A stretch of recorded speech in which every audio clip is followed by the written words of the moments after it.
এখন আমি একটা ছোট্ট কবিতা বলতে যাচ্ছি। কবিতাটা অরিন্দ্রমের লেখা, আর এই কবিতাটার মাধ্যমে আমরা আজকালকার বাস্তবটাকে তুলে ধরতে পারি। তো চলুন এই ছোট্ট কবিতা আমি শুরু করি, আশা করছি আপনাদের ভালো লাগবে।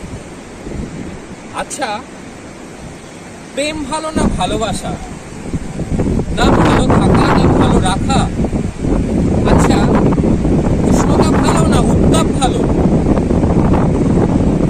যে ঠোঁট চুমুয়ে পুড়তে চেয়েছিল তার ইন্ধন আজ নিকটই। চোখের কালিতে ঢাকা পড়েছে রক্তবর্ণের চোখ। সস্তা নেশা যখন ভর করে ঠোঁটের কোণে, সত্যিই বলছি কল্পনা বড়ই ভালো লাগে।